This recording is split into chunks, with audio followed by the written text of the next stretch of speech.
Looking to stock up on high-quality Ayurvedic herbs? I've partnered with two of my trusted sources, Kerala Ayurveda and Gary and Son, to offer you 20% off their entire range of authentic products. From classical formulas to single herbs and seasonal must-haves, these are staples I use in my own practice. Use code Ojas Oasis for Kerala Ayurveda, Ojas Oasis 20 for Gary and Son.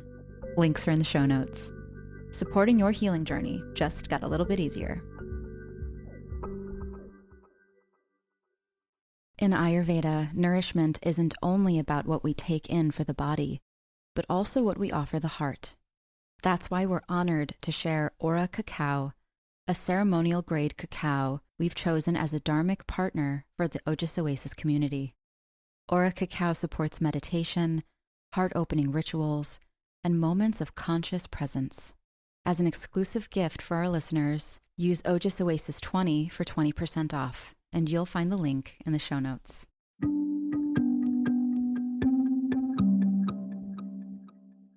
Welcome to Ojas Oasis, the podcast where ancient wisdom meets the modern being. I'm your host, Sasha Ayurvedic doctor and guide on this journey into the heart of holistic wellness.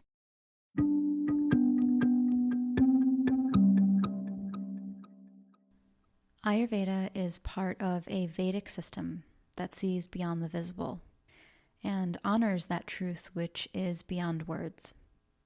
Through conscious thought, intention, and action, we are able to explore and activate deeper layers of consciousness, where our divinity and the infinite potential of healing abides.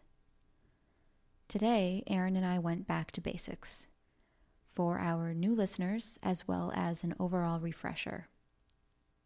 We review the fundamental language of Ayurveda, including the pancha-mahabhutas, or 5 great elements, how they combine to form the doshas, and give some extra love to Pitta by introducing her 5 subdoshas.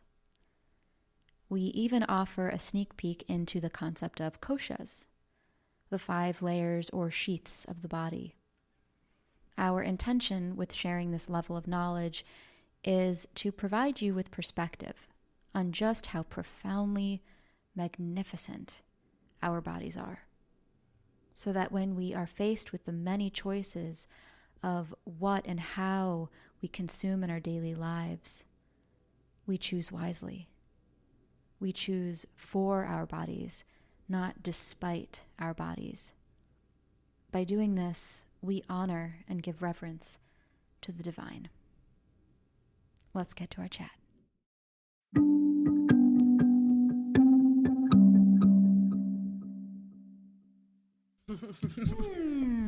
I just grabbed a spoon of chyavanprash. No, I love that. I know we're both doing the same thing, like last minute. Yeah. Were you drinking coffee? Yes, but it has ghee in it, and it has collagen peptides and have you always done ghee in your coffee? Since studying yoga and Ayurveda. Like for the last few years you have? Yeah, just a teeny bit. I don't put a lot, but just a little bit. Yeah. Do you notice the taste or no? Not really. It just makes it, honestly, it makes it like creamier. It's sort of like how milk has that same, it's just like a bit easier on the tummy. Yeah. Maybe I'll do that. Yeah, it's really good. And do you do like oat milk? Yes, oat milk. Warm oat milk. Mm-hmm.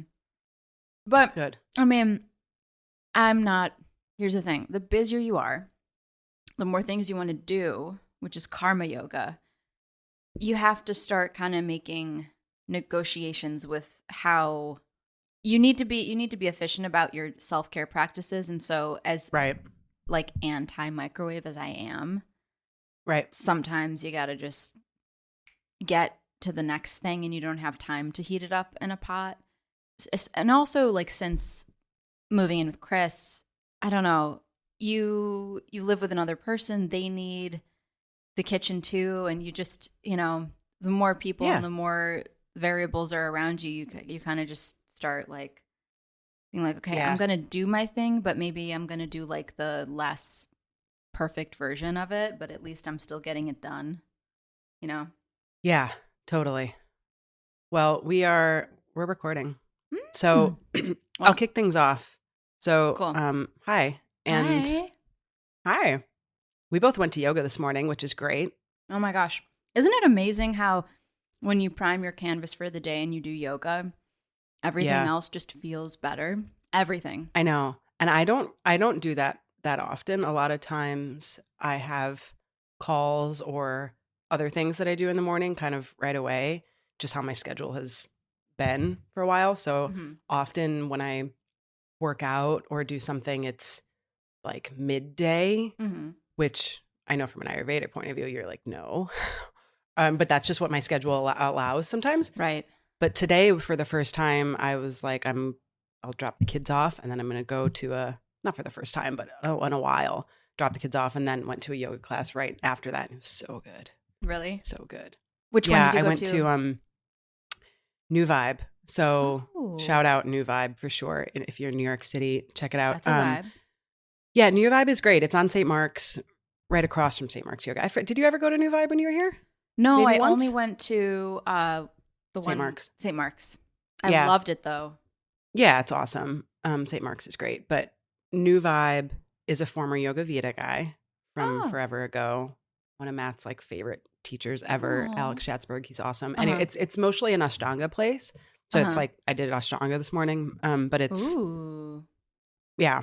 So, but it's accessible. I mean, it was just it's not vinyasa. It's so hard in the sense that like you hold poses. It's slow. You got to sit and a lot hold of jump throughs. In that. Yeah. Yep. A lot of chaturangas, a lot strength of building. Totally. And just stretching. And she just played a drone the whole time. There was no there's no fluff about it whatsoever. It wasn't like whatever you need, like child nut. There's none of that. It's whatever like, you need. This just pose, feel into this pose. Yeah. None of. I mean, which no is fluff. That's great too. But it's just this posture, this posture, this posture. It was really, really, really nice. And it's gorgeous setting, and it's a really, really great place. But anyway, yes, going to yoga was very necessary, which is a great segue into what we're going to talk about today. I was feeling like before we jumped on, I said I was feeling very Pitta-y today. And I know exactly what that means. Yeah, I know you do. So for context, for those that might not, I had one of those mornings, awesome morning, like kids were up at a great time. We had a lot of time before school. Everything was going great in terms of timing and breakfast. It can be hard to get 2-3-year-olds out the door to school on time. And especially like Matt sometimes has calls early in the morning. He works with a European company. So he's like often tied up in the mornings. He can help. But then like the getting out the door part is often like on me sometimes. And in the last like 5-10 minutes, Billy decided to like, I don't know, just change her mind about a bunch of stuff. Like just kind of like did the thing at the very end. I had like one kid with a jacket and a backpack on and one kid that was like, I don't want to put on my underwear right now, or I don't want that underwear. I want that. And like just need it. And then she needed the time to process and need it. And I was just like, oh my fucking God. Like, get the goddamn butterfly underwear on. Like, what are you doing? And then it's a thing or whatever. And so like, so I ended up yelling at my kid, and it sucked because I hate feeling that way. And I hate that sometimes I feel like I can't control that. Like I do truly feel like I need to just like rage scream into a pillow because thankfully I just had a nice therapy session with Mila, our nanny, and we talked through all of it. Well, after I had done yoga and stuff too. Yeah.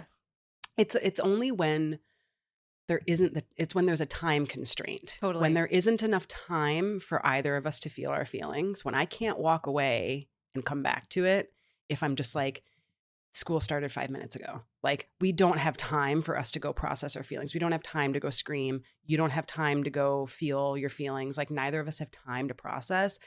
That's when that's when it just doesn't go well. I will yell, or she will yell, or she will cry, or something. And it's usually Billy because we're very similar in that sense. And Enzo's walking around going, it's okay. Yeah. Like, but anyway, so I like yelled, and then, whatever. We ended up getting to school. It's fine. And I apologize. We work on the repair and everything, but I left just feeling, I was just so agitated. Rupture and repair. Yeah. I mean, Are you alluding to that's cycle? parenting. Yeah. I mean, yeah. There's so much constant. Yeah. And thankfully I've learned that like, it's all about the repair. It's not okay to yell at your kid, but it is in a sense like, whatever, we're human. It happens. Right. As long as you can be like, hey, my feelings are not your problem. Like that's on me to figure out that this is why I got frustrated, but you don't deserve that. I know how to have those conversations. Unfortunately, I have them often, especially when I'm feeling like, like I said, pity. It's because pressure. There's like a pressure element. Just pressure. Yeah. And if I've been the one doing it like for several days in a row, if like Matt or, if I'm just like solo parenting for whatever reason, I just know that I don't have much space for my feelings. And so it just happens. And I know that happens. We're human, and there's, and it's all about the repair and talking through that and vocalizing that I'm human and I don't always deal with my problems in the healthiest ways and I need help with that. Can you help me? I know how to do that, but it just still sucks when it happens. Like I went to yoga and tears flowed for the first few minutes just because I felt so bad about how I responded. Like I just cannot wait for them to get out of school so I can like give her another hug and talk about it and stuff. But anyway, my point in the original, I said I was segueing to something because I want to talk about Pitta a little bit more. Last week, we got into talking about Vata and her subdoshas. There are 2 other doshas. So there's Vata, Pitta, and Kapha, which I don't think we need to do like total Ayurveda 101, but those are the 3 I can list main... them. I can say where they are and I can tell you what they do. Yeah. And then let's talk about Pitta today. I think maybe get to Kapha hopefully if we have time, but it might just be a Pitta focused day today and that's okay with me. Sure. But maybe if you just for context, like 3 doshas, what Vata is and was and why we talked about that last week, and then just give us some context for today. Yeah.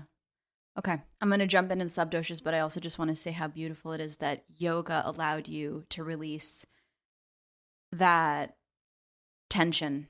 Like emotional, physical, and that's why we practice yoga. And it always, always pays off when we go and when we show up and when we show up for ourselves. And then how those benefits really are the fruits of that labor are enjoyed by not just yourself, but everyone around you, because you're just, we always talk about the importance of releasing what we accumulate and not just letting it compound and pile and pile and pile. And like you said, you're human. You're human. I mean, anyone with that much weight on their shoulders at some point is going to throw it off, or like it will be repelled by that amount of pressure, or just it's too much for your system to take. So there's going to be, whether you're in control of it or not, either way it's going to come out. So yoga, the discipline of it, and the discipline of drawing awareness to alignment and processing your day and processing and breathing and clearing out and making space and emptying yourself so that when these moments come, you feel really, it's crazy to say, but you kind of feel more prepared when shit hits the fan. Definitely. Definitely. I mean, I think even just the walk there was helpful. I mean, we always talk about nature and just going for a walk and doing anything. I think if I just like came back from school and went into my work day, well, I definitely would have had a debriefing and a therapy session with Mila for sure. But I think just the walk in itself and any sort of movement is really helpful. Yeah. Whether it's yoga, I mean, yoga is, I think, our movement energy whatever of choice. But I think any kind of exercise and any kind of somatic experience or physical experience where you can like get into your body again and get out of your head a little bit is healing. But and sweat and cry and release that, like just all the different lymph that's, stored and stagnant in all your lymph nodes and all your body. So when things start to flow, they leave. And then you're like, holy moly, like that totally neutralized it. I feel that's out of my body now. And now I can see how that played out in a much more clear way. So that's the gift of yoga, is clarity and release and grace and compassion for ourselves and the people around us. And she's going to be a great yogi because she's got a great yoga teacher as a mama. So she is set. Doing our best. Yeah. Doing our best. Okay, so you mentioned you felt pretty Pitta-y this morning. Mm-hmm. I love when I hear that from you, because I know that that's your true nature. Your It true is. prakriti, right? Like your Pitta. So Yeah. you feel balanced and disciplined when you're in your own element, and that is balancing for you whether you realize it or not. And of course, sometimes that's going to like, some steam is going to come out and like, rawr. But like the spiciness is, it's like, wouldn't life be really boring if we didn't have passion and if we didn't care and if we didn't, like, Pitta gives us that drive. Yeah, like the drive to transform and inspire those around us. And I think transform is the big, I mean, that's kind of the big word that I think when I think of Pitta, I think that's what it helps. It's like a transformation agent. Yes. It's the alchemizer. Yeah. Yeah. Yeah. Which is a perfect segue into we'll subdoshas. talk. I mean, before you do subdoshas, can you just like a minute about the doshas in general? I just feel like we've had some new listeners, and like, not that we need to do a 101, which we have in past seasons, just for context, the 3 doshas. And My pleasure. Yeah. Yeah. So Vata, Pitta, and Kapha are the 3 doshas in the body, meaning it's like the biological forces, and they are basically groups of 2 elements each. So there's 5 elements total, 5 mahabhutas, which means like the great elements, like the most essential. When you break down what all this whole universe is made up of, it's fire, water, air, ether, earth. Said that pretty quickly. All right. Nice. All right. Hello, Sadhaka Pitta. After all these years. Sadhaka Pitta is still there. I'll get into what Sadhaka Pitta means. But yeah, so there's 5 elements, and when they begin to actually take shape and function in the body, they are doshas. And there are always going to be elements that have an affinity toward one another, which is a great metaphor for so many things. Like, why did you and I have an affinity for one another? Interesting. Like, there must have been something unconscious, subconscious, and conscious, but like pretty dynamic about us that we were that's what I was thinking. Magnetized to each other. Magnetized. And now we built this thing and we get to talk every week. Like, how fun, about the things we like love to talk about the most. Yeah. So that's pretty cool. So when you think of the doshas, think of it that way. Like, what's the one partners? What's the one element that can check fire when fire is being way out of line? The only thing that can put fire out is water. So those 2 always partner, and that's Pitta. And then when you're talking about space, when I'm always saying, okay, we have to empty ourselves more, we have to release to make space so that things can move. It's sort of like just think of ether as empty space. Yeah. And the most subtle element that can fill that space will always be air, because we have a knack for filling space. We don't really enjoy having voids or emptiness. It's a painful experience for a lot of us who have attachments. We all have attachments in so many different ways and forms. We even have attachments to pleasure. So when something's taken out, like if someone wants to go on a diet and they have to take out sugar, that's a huge empty space. What are they going to fill it with? They're probably going to fill it with like sugar replacers, like, not real sugar, but substitutes, so like stevia or something like that. Because we don't really like to have voids. So air is always going to be the silent, sneaky thing that fills that air, which is why those 2 are partners. And that's called Vata. And they're very subtle. They're the 2 most subtle elements of the 5. So it makes sense that they go hand in hand too.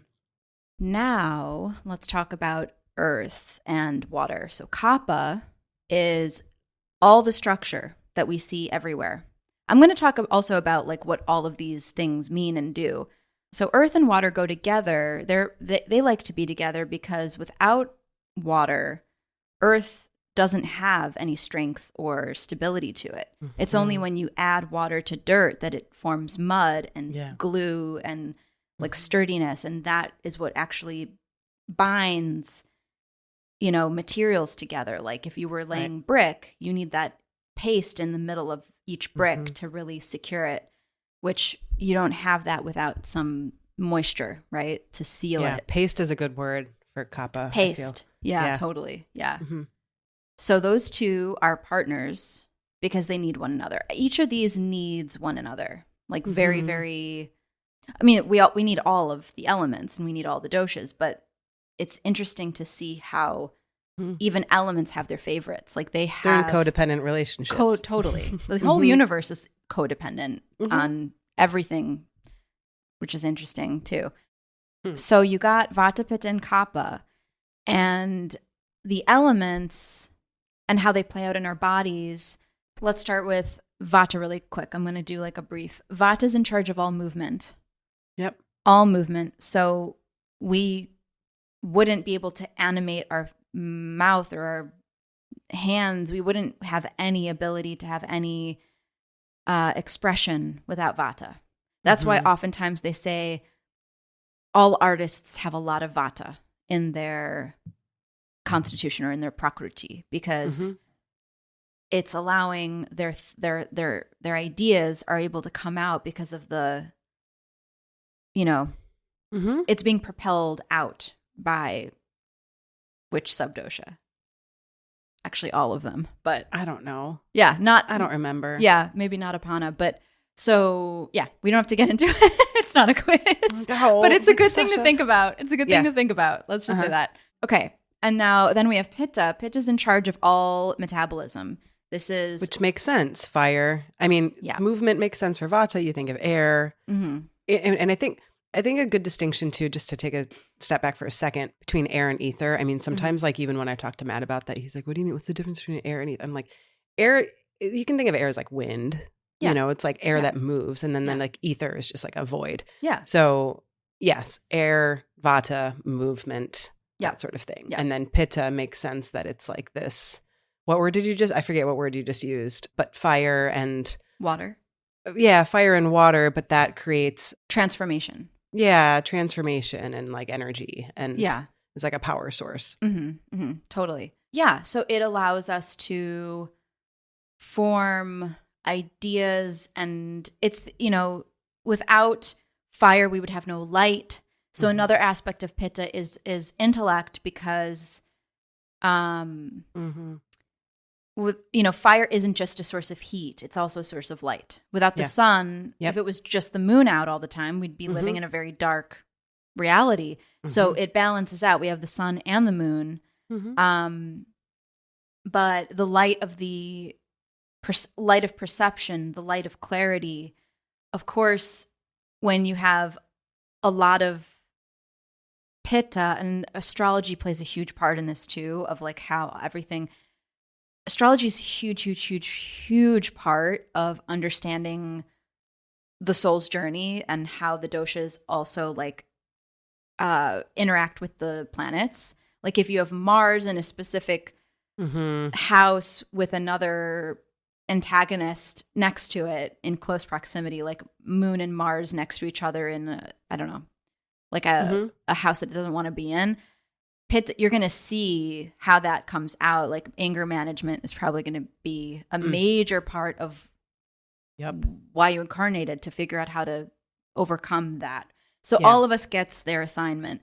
But to go back to Pitta, you're talking about intellect, metabolism, all hormones, like hormonal health. Anytime you have hormonal imbalances, there's Pitta's either, deficient or it's, in excess. Okay, then we have Kapha. Most of the body is Kapha, almost the entire body, because anytime you see structure, it's Kapha. Right. So like bones, skin, all the water. I mean, how we're like 78% water. That's Kapha. Yeah, it's wild to think that majority of our form is earth and water. Yeah, it's a good way to think of it too. If we're just like, we can't just be all energy, and we can't just all be, movement. Like the thinking of Kapha as even just like the form of something. The earth and the water mixed together to make that paste, to make something a solid structure. Yeah. And then the subtle, like before they even become doshas, they're the subtle form. So Ojas is actually the subtle form of Kapha. which is interesting. That makes sense to me. And then Tejas, we can talk about these later, but Tejas is the subtle form of Pitta. Before Pitta becomes Pitta, first it's Tejas. And then before Vata becomes Vata, it's Prana. So Prana, Tejas, and Ojas. Okay. And those are the subtle forms of the doshas. And that really manifests in the personality and in the mind. Yeah. But so many of these words have and double in turn meanings. the body. Yeah. Like I've, All used, the same. The word prana is used all over the place in yoga and Ayurveda in so many, including it has so like many tags of pants. Yeah. There's like a brand. Yes. Yeah. So it is such a word. Such a big one. Yeah. And here I am coming with Ojas. But I'm seeing Ojas more and more lately. I don't know. Maybe really? It's just, Good. I think people are realizing.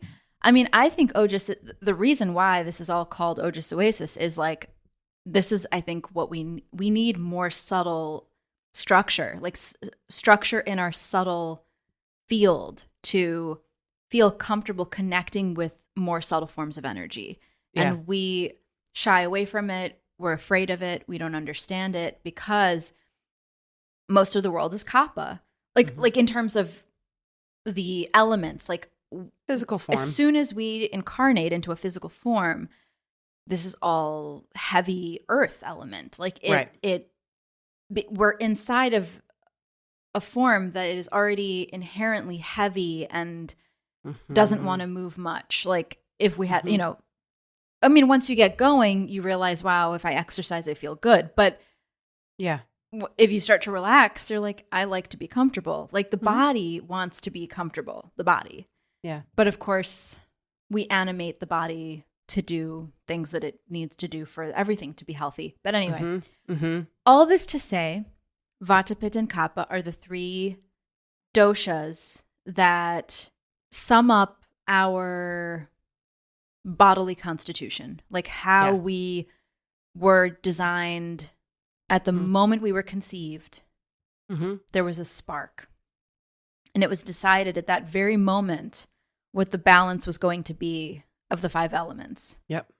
And then after that, it's about not just nature, it's about nurture. So it's about how did the mom carry the baby, and then how did the baby, what kind of food did it eat, and then was it loved, and was it held, and was it, it's all influence at that point. Everything afterward. And that anytime we see disease, it's because that original nature was not given an environment to feel embodied. So it had to start compensating for deficiencies in the environment.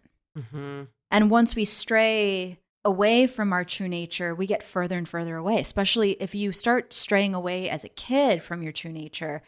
Your new normal becomes whatever coping mechanisms you developed to survive that environment. So it starts really young. No pressure, new parents. Not to blame parents all the time, but no. Well, I mean, truly though. I mean, it's like there is a lot of we don't. It's also school. It's also hours about so many things. It's like It's like, what are the conditions that you basically your soul inherited based on past lives, and it's not like a death sentence. It's not like, okay, you get into this world and you got a bad deck of it's not, I don't want people to think of it that way. It's actually, here's the thing. You don't get to achieve samadhi or liberation unless you burn your karmas from your past lives. So every challenge or obstacle that you face in your life is an opportunity to pay your karmic debt. And how can we see it as an opportunity? We talk about this a lot, is like, it's not just shitty. It's not just effed up that this or that happened to us, or now we have to deal with that. It's like, okay, this is reality. I'm going to be friends with reality because the alternative doesn't get me anywhere. Like help. If we just make an enemy out of what is, that equals suffering for eternity. Like there's no escaping the suffering if that's the way we approach it. So sitting with it, offering it, cup of coffee and saying, okay, what do you need from me, reality, to Totally.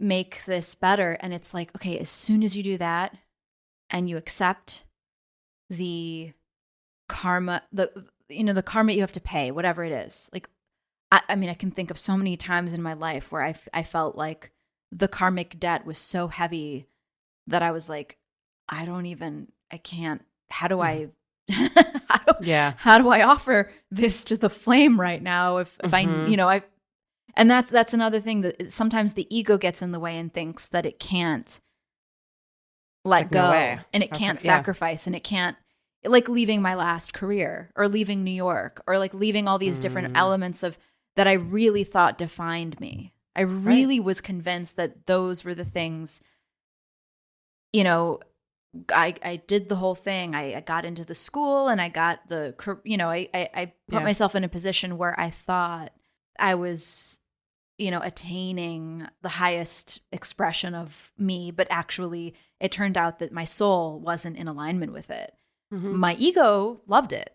Mm-hmm. So then there was that moment of, how do I get soul and ego on the same page? Yeah.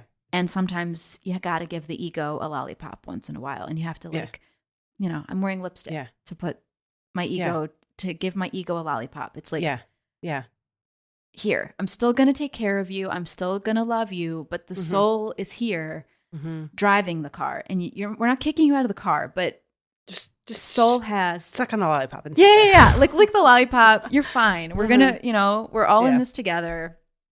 And surely the soul without the ego wouldn't even be able to accomplish what it wants to anyway. Like that's the thing, is making an enemy out of the body or making an enemy out of the ego is also not the way to go. Right. We have to embrace all of it, and we have to ask for grace and constant reminders of what our true nature is. And that by understanding what the 3 doshas are, we can understand, okay, like my essential elements of my body are this. And if I live a lifestyle that is honoring what my body, this form, needs, then I don't have to experience disease. And that's one obstacle that I can avoid on my path.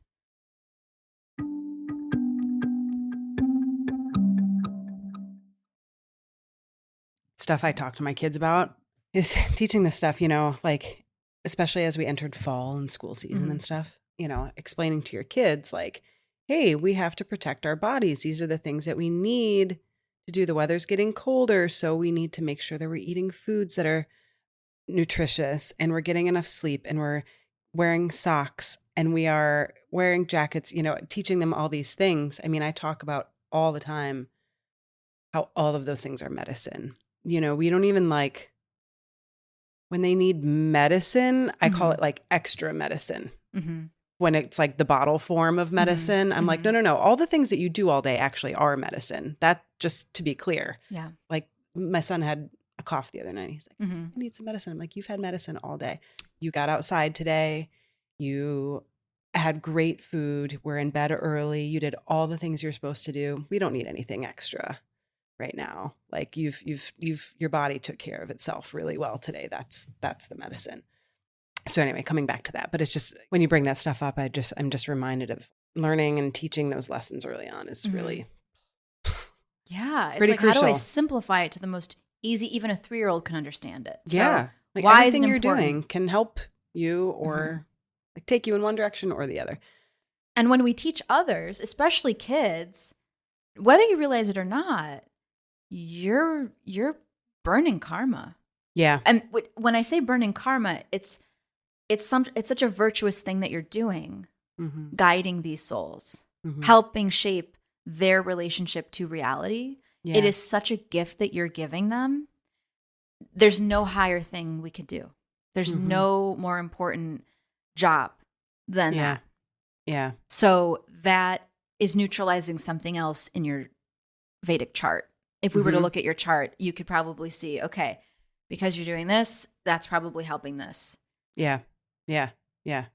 There's this is not a Tony Robbins quote, but he uses it a lot, and I know this because when I was in the middle of my like let's call it the quarter life crisis, where I realized the soul was wanting to do something else. Mhm. Fast forward to Ojas Oasis. But Mhm. in that moment, I was like I was listening to every self-help coach, like how to do this big move, how to jump into the abyss of unknown. And Tony Robbins was saying the secret to living is giving.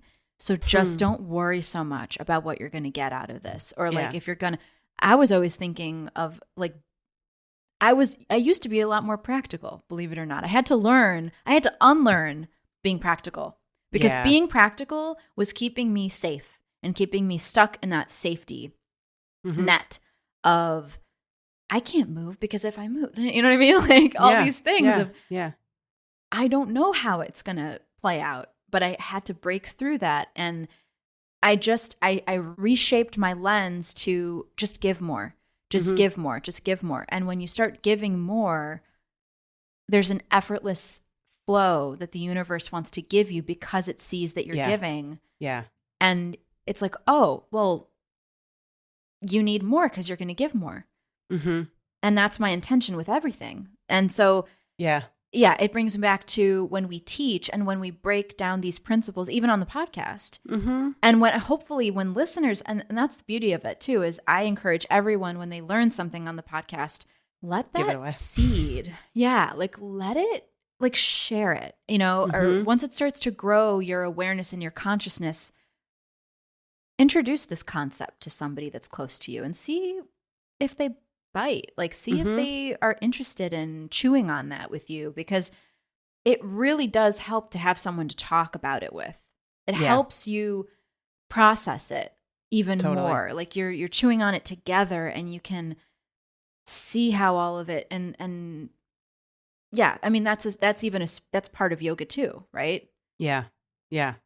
What was that word? One of our podcast episodes was named when you talk in community about spiritual ideas, and it's part of yoga. Like it's one of the Kula's community, but there's okay, I'm gonna look it up because it's gonna bother me if I don't think of it. But we can get into subdoshas. Tell me more. Wait, which one are you talking about? I'm usually pretty good with this. It's I will tell you. Satsang. That's what it is. Satsang. Yeah. Satsang. Okay. Yeah. Okay. Oh, that would have bothered me. I could not let that go. Yeah, no, I'm glad that you. Yeah. This is satsang. This podcast is a satsang. Even, it's fun when you listen to an episode with like friends that are just comfortable talking, like, and you're like, wow, I feel like they're my friends too. Yeah. And that's the thing is I want to be everyone's friend. And I think we both, we want to be this like safe, warm oasis for people, and I think when we offer that, it's interesting how that actually starts to polish our own inner mirror of how we see ourselves and how we see our lives, and it's less of a job. It's more of like, I get to do this. Oh yeah, it starts getting really fun, and definitely applying it, and the application can be the hard part sometimes, though. Yes, I'm like, here I am. I'm gonna have a podcast about being a Pitta, and like, and then I have to actually. My kids are gonna come home in 20 minutes. Right? How am I gonna handle? Right. How am I gonna apply all this? So the way to handle the fire is the water, and where do we seek water? Compassion. Yeah, drink and take a shower or take a bath. Yeah. Submerge in water. I mean, I think I once told you. I'm just going to go float. You just drink milk. Yeah. Cooling. Not just water, but cooling with like cold temperature. So sometimes let's talk about Pitta. Yeah. Okay, let's just talk about that. I mean, I'm just mindful of time. Well, first of all, thank you for all of that. That was really all good context. Here we are 45 minutes in and I'm like, context. Well, let's talk about Pitta more because we got to talk a lot about Vata last week. So yes, let's talk about Pitta. But really quick, I want to tell you what Charaka Samhita would tell you. Sure. If you were to read it about Pitta. So Charaka would say, drink milk out of a silver cup under a moon and then go for a swim in the ocean and wear pearls. Okay. Oh, I love that. I love it. Yeah. Actually, I remember when you first started working with our friend Erin a couple years ago, and she was like, I think she was one of the first like of our friend group that you started working with. And she's she like, was. I just had the best session with Sasha. She told me to wear pearls and walk in the moonlight. I was like, I love that so much. That's how we make Pitta really, really happy. Mm-hmm. Yeah. I used to do my night walks and I haven't been doing that in a long time. You can call them moonwalks. Love that so much more. Yeah. I used to be pretty good at that. Okay. So Pitta, where do we want to talk about subdoshas because I think we've nailed the dosha aspect of things. So what are the subdoshas? Do you feel like I explained the Pitta? Totally. Or sorry, the doshas. Yes. Okay. Yes. Okay. Yes. Listeners, you tell us, but I think so. Okay, cool. So let's go subdoshas. Okay. So I have nothing in front of me. I'm literally just going based on memory. But it's important. I would want to say, if you're not going to remember all the subdoshas of each dosha, just remember one of each, which Ayurveda always talks about emphasizing the importance of digestion because all disease starts in the gut. All disease starts with indigestion. Mm-hmm. It's like later stages and manifestations and relocations. Our inability to process something. And that's why we process all the time on the podcast. Mm-hmm. We're just constantly mentally, processing. Physically, emotionally, all of the things. Yeah. Yep. Yes. And we also can't build Ojas if we aren't digesting. Because Ojas is the most refined substance of digestion. Mm-hmm. So if we're never building Ojas, then everything's going to feel hard all the time. Yeah. So Pitta, I want people to think of that space behind your belly button. And if it feels like, first of all, we talk about bandhas in yoga, but do you feel that like when you actually contract your muscle in your abdomen, do you feel that power, like that power source in your stomach? Mm-hmm. That's where your Jatar Agni lives. That is your biggest fire. There's Agni all over your body because there are things transforming all over your body, inside your body all the time. Mm-hmm. But the strongest fire is called your Jatar Agni, which lives in, you can also think of this as where your Manipura chakra is, your sense of confidence, your sense of self, but it's also where a majority of your digestion is taking place, which is in your small intestine. Mm-hmm. It's funny, it's ironic that they call it the small intestine because it's huge. Yeah. But it's very skinny. But it's like roped. If you think of like a place in your house with like a shit ton of wires and extension cords and stuff, like there's just so much being processed in that area. Yeah. So that is a specific place where Pitta lives in all of us, and specifically Pachaka Pitta. Okay. So Pachaka Pitta, if you're going to remember one subdosha of Pitta, it's Pachaka. And then to go back to last week's subdoshas of Vata, remember I was saying Samana-vayu is in charge of absorbing nutrients in the small intestine. So we have Samana-vayu and Pachaka Pitta both live in the same place. They work together because without wind stoking a fire, the fire doesn't move anywhere. You need to have wind in order to have the fire actually move. So Samana blows on the fire of Pachaka Pitta and then sends the nutrients all over the body. Yep. With Vyana-vayu, the subdosha Vata that allows for circulation. Mm-hmm. So digestion. Yep. Digestion. And then I'm going to jump to Kapha subdosha Kledaka Kapha because these are the three subdoshas of each dosha that are really, really, they always give emphasis on Apana-vayu because Apana is in charge of eliminating waste out of the body. Super, super important. But Samana is so important too because we need to absorb nutrients in order to even create stool that we eliminate. Mm-hmm. They're all important. I don't want to like give favorites, but I do want people to know that Samana is very, very close to Pachaka. Apana is what takes everything out. Mm-hmm. I'm all over the place. But okay, to go back to subdoshas of Pitta. So we said Panchaka is... Pachaka is in the small intestine. Yep. Okay. Pachaka Pitta, then let's talk about Sadaka Pitta. That's in the mind. So I was talking earlier about how fire doesn't only give us heat, it also gives us light.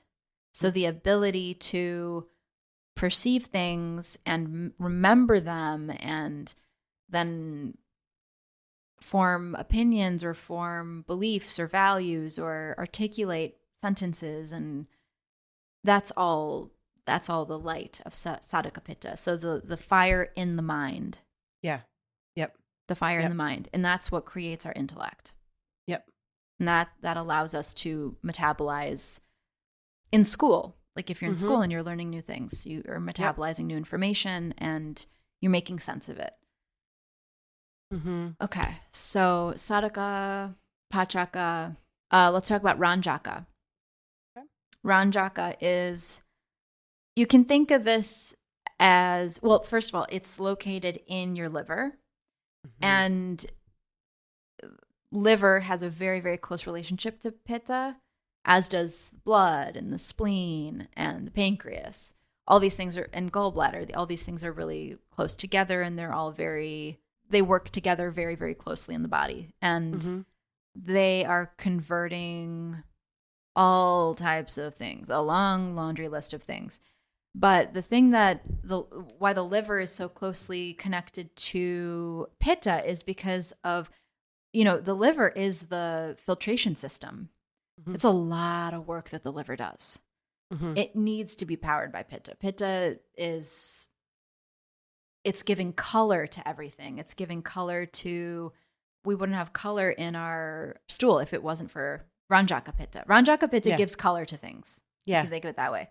But it also, it's discerning what is poison and what is medicine in the body, what is useful and what needs to be taken out, what's a toxin. Yeah. What goes into the blood and plasma, plasma and what should be eliminated. And if we quite literally ingest poison, the thing that's going to know that is Ranjaka Pitta. And pretty immediately it's like, okay, we need to get that out. So it'll make you throw up, or it'll make, they call it food poisoning, but like what's happening when you think of any time you've had food poisoning, there's an immediate response. Your body is like, I'm on it. Let's get this out of here. Right. So yeah, Ranjaka Pitta. That's in the liver. And then we have Brajaka Pitta, which is on your skin. And what do I want to say about it's not many people know how much bacteria lives on the skin. But it's actually there. There's oil, like natural occurring oil that we create, again, to protect. What did we learn about the importance of water sitting on top of soil to create structure? So our skin is our protective layer that protects us from the outside and keeps invasive pathogens from entering the body. But if it's dry, then anything, if you're dry and then you there's a crack in the skin, then anything can come into your bloodstream. So we need oil and we need bacteria as part of our defense system on our skin. And Brajaka Pitta, you can think of as the things that are... What I'm reading, so I'm just, I have this on the side. What I'm reading is I see, well, this is actually just like a good quote from the site. Skin is the largest organ in the body. Rajaka Pitta governs as outermost covering of the whole body, which provides protection, helps the circulation, regulates temperature, faces all the external stimuli. As the outermost part of our body, it's the first responder to the environment, be it a blizzard, hot sun, or dry and arid weather. It's through the skin we get to experience all these things. In the thin layer of skin, there are many structures such as capillaries, sebaceous glands, hair follicles, etc., which help maintain moisture, provide luster, regulate heat, and maintain color. So when that is out of balance, that's... I think we can imagine the things that manifest from that. Also, the nutrients we take from the sun. Yeah. Through our skin. What's able to, that's Brajaka Pitta too. Yeah. I explained that one to my kids the other day. I'm like, did you know you get vitamins from the sun? Yeah. It's crazy, right? You get nutrition just from being outside. Yeah. Okay. So that's through that subdosha. Okay. I think I'm happy with that. I'm happy with my explanation of it. I was sometimes, nothing is like, oh, it's all Pitta. Of course, the skin itself, any form of like solid matter is kapha, and Sure. then also our ability to perceive touch is vata. Mm-hmm. But there's going to be subdoshas all over the body. So Sure.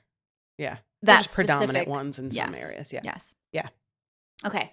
Then alochaka is the eyes. Mm-hmm. So our ability to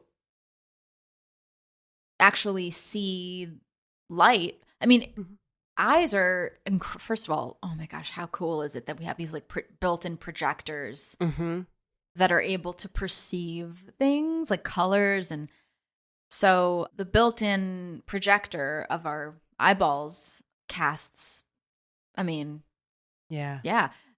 So for people that are blind, obviously their alochaka pitta is deficient. Like they don't have proper fire in their eyes. But and that's another reason why we always say never stare at the sun. And if you're going to do like in Ayurvedic panchakarma, we don't have people when they do fomentation, or in other words svedana, or in other words sweating as part of the detox process. We always protect the head because we don't want the eyes to overheat. A lot of diseases of the eyes come from excess pitta, like pitta blowing out like the light bulb inside of the eyeball. Right. So, even staring at screens for long periods of time can put that light out. Yep. Strain the eyes and that makes sense. Yeah. So it's an important one to understand. We do not want the eyes to get overheated. When you're getting Ayurvedic body work, they'll put like rose water spritz on some cotton pads and then put that over your eyeballs too to cool the eyes down. I used rose body wash yesterday. I thought of you. I was like, because you mentioned last week about, or maybe it was 2 weeks ago, roses. Yeah. And like the scent of rose being healing, I think, for pitta. Yeah.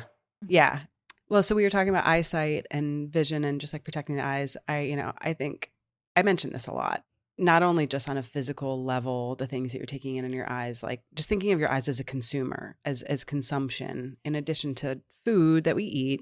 I say this like most every conversation we have, because I think this is one of the major things that learning about Ayurveda, brought to my attention, or just made me think differently about the world, is like how we consume things through our eyes. The TV shows we watch, the stuff we see on our phones, what we look at when we're looking out the window, all the things that we see, those are different. That's all consumption in some way. Clothes we decide to wear, how we make up our bedroom, the art that we hang on our walls, like all this stuff affects, and it all comes in through our eyes. Yes. Which is the point of this conversation. Yes.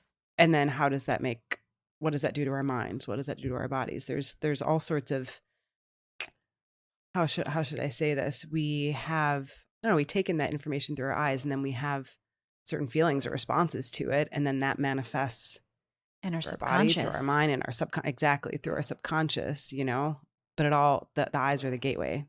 Absolutely. And that's the mechanism through which we're able to even intake all of that. Yes. So anyway, that's always fascinating to me. Just when one of the major things Ayurveda has taught me is like that, thinking of my consumption in terms of all of my senses. My ears especially are a big one for me too. We know this. And, our sense of touch, all of these things. It isn't just about our diet, our food diet, our like visual diet. Yes. As well is a major thing. We have a disproportionate emphasis on food as being the only thing that we can have to discipline or control. Yeah. But actually, I have teachers that have said, I'd rather you eat cat food and be honest than be a pathological liar and eat organic food. So because it's not just, you can't, it's also like teaching yoga without Ayurveda, or even taking astrology out of the whole thing. And it's like this, you either have, it kind of is an all or nothing.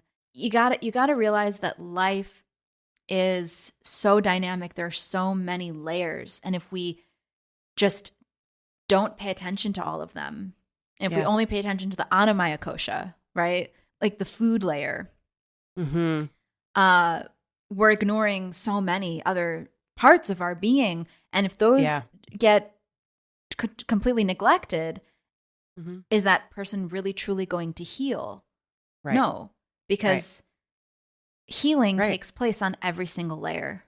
Exactly. And so you can eat to organic food all day, yes. but be like sitting on your phone, taking in the worst shit. You could be, like every other factor that you're consuming could be totally unhealthy for you. But you're like, but I ate organic carrots that's such it's a big part of it, but there's so many other superficial things versus the more, the deeper layers to what it is to be alive. And that's why I absolutely love going into the deeper layers, because I know that the superficial layers, they're important. They're there. It's good. It's nice to look nice. It's nice to all the comforts of what we can physically perceive through our eyes, but there's so much more going on than we don't see. And those are the things that fascinate me. The things we don't pick up, Pitta isn't picking up, but that are all here. Yeah. And they're all either gathering dust, or if we have the curiosity to explore them. And again, it's not going to all happen overnight, but that's why they say it's like a lotus. You open one petal at a time, and we little by little, and it takes lifetimes, so many thousands of lifetimes to fully understand what it all means. Yeah. And the truth of it is, until you really just sit and explore your internal world and realize all along you've had the key, that's what this is all about. It's bringing you back to yourself, understanding what your doshas are, understanding where your subdoshas. Like, why do we talk about subdoshas? It's important to know that there are these storehouses of energy that have specific functions, because as we grow this awareness, we have a greater appreciation for what our bodies do for us. And then we want to help our body more, because we're like, wow, this is a really complex piece of equipment here. Like, this is really cool. And I want to help this thing. Like, and when you're aware of all of the little parts, when you become more aware of all the little parts and components of it, you can then make healthier choices with regard to those aspects, right? When you're more conscious of your eyesight, or the things that you're touching, or the things that you're eating, or listening to, you can't like unsee that. And then you're like, oh, what I'm listening to, is that making me feel more agitated, or is it making me feel good? Like, you can be more in control of the decisions you make and the things that you consume when you're just aware that you even have those capabilities in the first place. So, okay. So subdoshas, Pitta, and we did it. Abs are nice, but what's even nicer? It's like when you have clarity in your body, and when you have really proper digestion, and guess what? Abs come along with it. They just will come on their own later. But having the deeper awareness of the body, again, it's really nice to understand how beautiful and divine your body is, because it really truly is your temple. Yeah. I know it's a cheesy thing to say, but I don't care. I really do believe that all these religions were, in the beginning, what they were probably trying to teach people to sit with and explore is the fact that you are the temple and God lives in you. And then people started building structures and saying, okay, well, get out of your body and into the temple, because you're not going to know how to achieve a temple out of your body, because we're so inundated with our sensory, stimulants. And people often choose unwholesome choices, like things that are pleasurable over things that are harmonious. And you can have both. You can have pleasure, but you also need to know at what point is your body saying no more, and how to learn to tune into those cues from the body, because your body will communicate to you when it's full, right? But do we stop at that point, or do we keep going, or do we even, when we're eating, do we realize how sacred of a thing that it is to take food in, and what's about to happen, what the body is about? You're asking your body to turn that into a million different things.